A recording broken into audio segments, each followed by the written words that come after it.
the story behind the recording of Under Pressure is conflicting at best, but what started out as a friendly collaboration between David Bowie and Freddie Mercury quickly turned into a battle of wills and egos. Today we're uncovering the behind-the-scenes rivalry and drama between Queen and Bowie when they recorded Under Pressure. This is the story of how David Bowie turned a casual jam session into a #1 single, and how the members of Queen set aside their egos for the greater good of the song.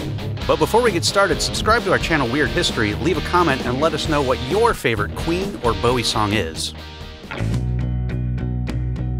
Sometime around July of 1981, David Bowie found himself at Mountain Studios for the second time. The first time he was there was in September of 1978 when he and Brian Eno recorded several songs for the album Lodger. While Queen was in the middle of recording their 10th album, Hot Space, Bowie was booked at Mountain to write and record lyrics for Cat People, Putting Out the Fire, over music Giorgio Moroder had already written. Moroder was also in the studio to produce the track. Being in close proximity to each other in such a remote part of the world made it inevitable that the five musicians were going to meet. According to Peter Hintz, former head of Queen's road crew and years earlier Mick Ronson's roadie during the Ziggy Stardust tour, Queen's drummer and Bowie fanatic Roger Taylor had invited his idol to the studio out of mutual admiration.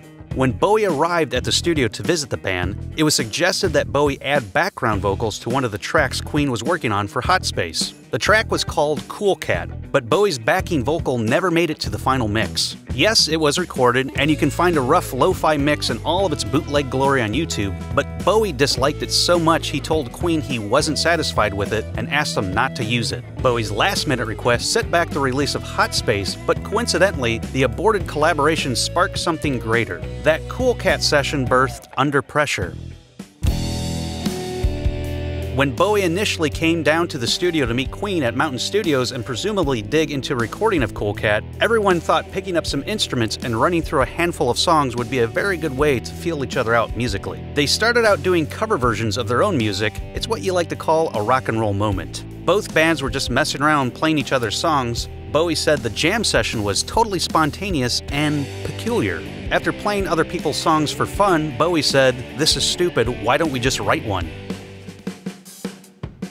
While it has been said time and time again by everyone involved that Under Pressure came out of thin air, that's not entirely true. The bones of Under Pressure were around well before Bowie swung by Mountain Studios. Roger Taylor actually wrote a song called Feel Like, which sounds an awful lot like Under Pressure. If you do a little digging online, you'll find a demo. Neither Bowie or any member of Queen admitted to Under Pressure being the byproduct of Feel Like, but if you compare the two songs, it's safe to assume that at some point they are hashing out ideas for an original. A member of Queen mentioned Roger's tune that they had demoed earlier, which was Feel Like. The only thing missing from the Feel Like demo were finished lyrics and John Deacon's now famous bum bum bum bum bum bum bum bass line. We'll dig into the lyrics in just a minute, but first, let's get to the bottom of John Deacon's hypnotic bass riff on Under Pressure. Its origins are just about as confusing as the origins of the song itself, but here are just a few versions of that story. Roger Taylor said Deacon created the bass line and that he was incessantly tooling around with the riff during the Hot Space sessions well before the impromptu jam with Bowie. Reinhold Mack, Queen's producer who was at the sessions, corroborates this version. Taylor also remembers that at one point during the sessions, the musicians broke for dinner of pizza and wine, and when they returned to the studio, Deacon forgot the riff. It was Taylor who remembered the notes and retaught it to Deacon. Deacon remembers it differently though. In a 1982 interview with a Japanese magazine called Music Life, he said that Bowie came up with the riff. However, in a 2004 statement on Bowie's website, Bowie said that Under Pressure's bass line was already written even before he stepped into the studio. Of course, Brian May shared his version on how the riff came about in a 2016 article he wrote for Mirror Online. May agrees that all five musicians all went out to a restaurant and drank lots of wine. But then the story takes a hard left turn. When the musicians reassembled in the studio, May claims Bowie asked Deacon if he remembered that bass line he had been riffing on before breaking for dinner. May said Deacon began to play back the riff, but Bowie instructed the bass player to stop and said, "No, it wasn't, it was like this." Then Bowie calmly walked over to Deacon and physically stopped him from playing the bass line. At that point, Bowie corrected Deacon, or instructed depending on how you look at it, on how he remembered it, which according to May was notably different from Deacon's original riff. It was at this point, the point of Deacon's Bowie riff, that the 5 musicians had something that resembled a song. May said it was pretty late, and normally Queen would have called it a night and started up again the following day, but Bowie wasn't having any of it. David thought they should just press on instinctively and that something will happen. Fueled by wine and lots of blow, Bowie was right, and the musicians laid down a rough track based around Deacon's riff.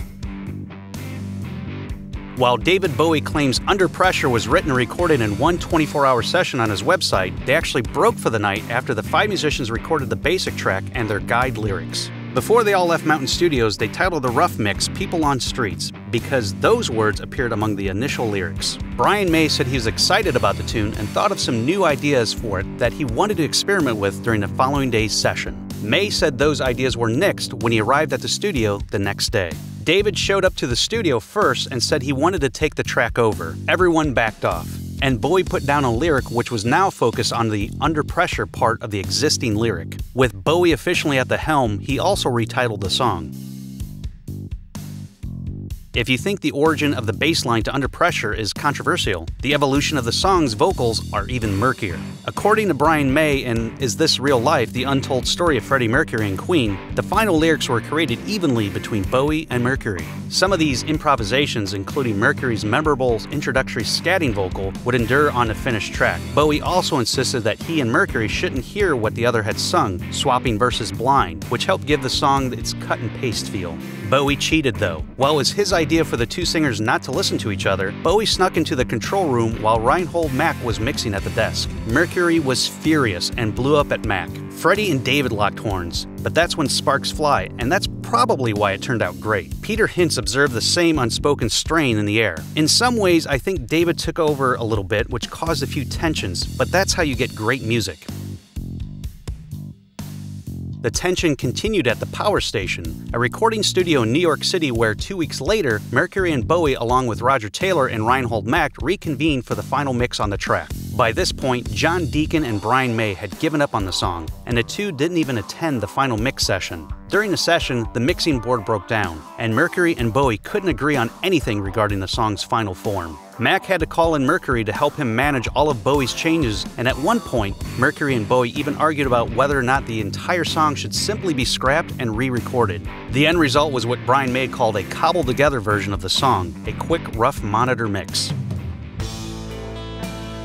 When Queen released Under Pressure on October 26, 1981, it was an immediate hit, their first being Bohemian Rhapsody in November of 1975. Queen's timing couldn't have been better or luckier. With the release of Under Pressure as a 6-month advance single for Hot Space, Queen was able to raise expectations with an iconic rock anthem, but what was ultimately a disappointing album that amounted to nothing more than synthetic dance music. Without Under Pressure, fans accustomed to Queen's pure rock probably wouldn't have taken a chance on the lightweight Hot Space. Bowie's timing couldn't have been better either, especially since he was close to blocking the release of the song after he said he wasn't happy with the finished version, claiming it stood up well as a demo but required more work, specifically with the lyrics. During the recording of Under Pressure, Bowie was in the market for a new label. He was reportedly frustrated with RCA and was thrilled when the label didn't reap the benefit of the song since it was a release on Queen's label, EMI. Thanks in part to the success of Under Pressure, Bowie signed with EMI the following year.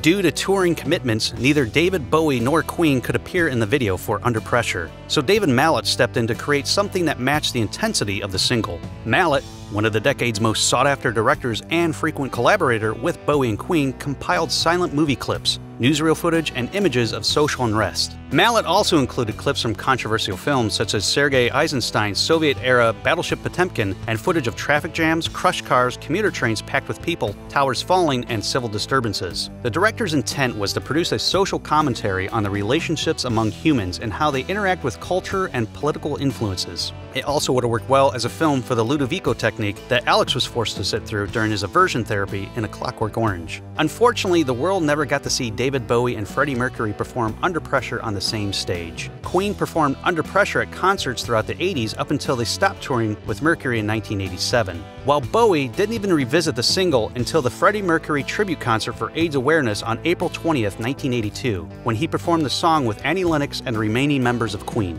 Under Pressure was a song about frustration, strife, and the unpleasantness of the human condition, ironically fueled in part by those very same things. You have to ask yourself, would this song be as good if there wasn't friction between Bowie and Queen in the studio? If all 5 members of the band got along perfectly, they might have produced something light and silly like Fat Bottom Girls or Bicycle Race. Instead, we got a rock duet with substance and a message that has stood the test of time.